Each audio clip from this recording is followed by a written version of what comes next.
Welcome to Kapyan Tony TV.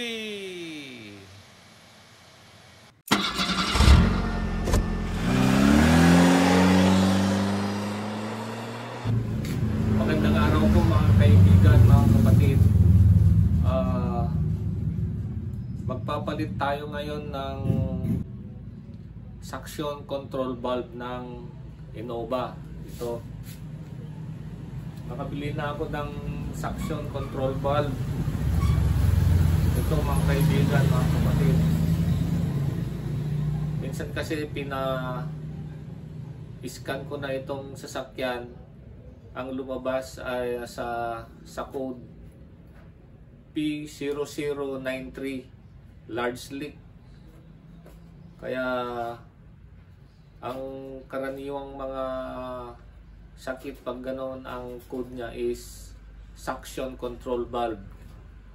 Minsan kasi bigla na lang hihinto itong sasakyan. Kahit nagdra-drive kang ganyan, bigla na lang hihinto sa kung saan. Kaya yun ang naging sakit ng sasakyan. Kaya magpapalit tayo ng suction control valve. Ito mga kaibigan, mga kapatid. Tara, magkalas muna tayo. Tingnan natin. Ito mga kaibigan, mga kapatid. Ayan po yung suction control valve. Ayan o. Yan. Yan po yung papalitan natin. Kaya ang gagawin natin is magbaklas muna tayo ng mga ibang tube. Itong tube na ito babaklasin natin. Nakakasabak sa gabal siya. Ano pa? Ayan lang muna siguro. Mga kayang-kaya nating dukutin. Okay? So magbaklas na tayo.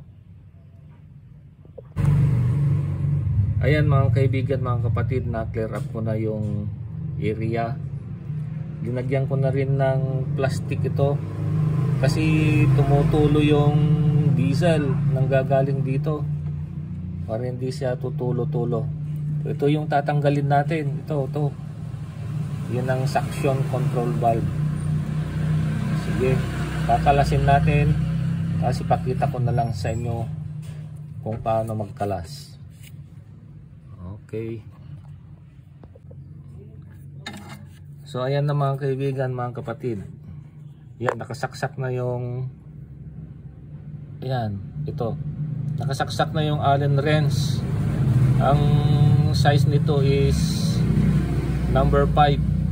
Allen wrench na number 5. So kakalasin na natin. Okay.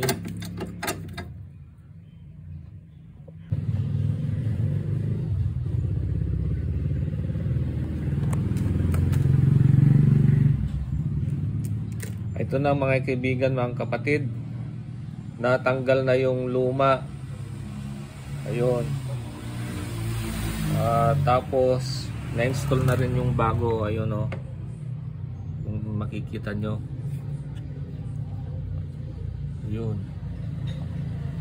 Ayun yung bago. So okay na, at i-start na lang natin ang sasakyan. Ito palang itong bago, meron siyang adapter na ganito, kaya tinanggal na lang kasi nung binunot itong luma, ito wala siyang adapter. So tinanggal na lang yung adapter doon sa bagong suction control valve.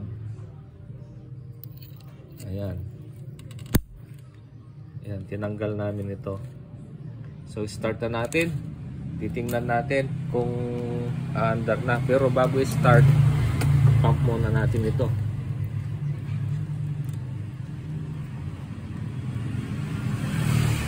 Ayan.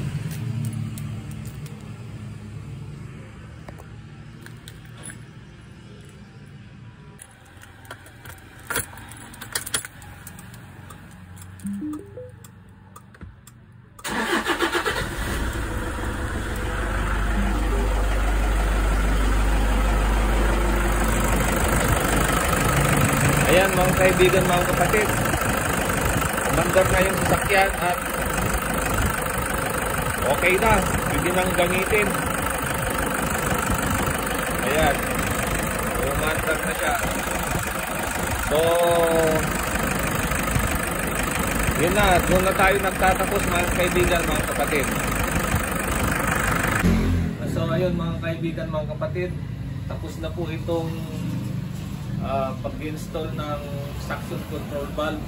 Naway may natutunan kayo sa aking video, at huwag niyong kalimutan mag-like, share, subscribe, and click the bell para sa susunod na mga video ko ay ma-update kayo. Bye-bye and God bless.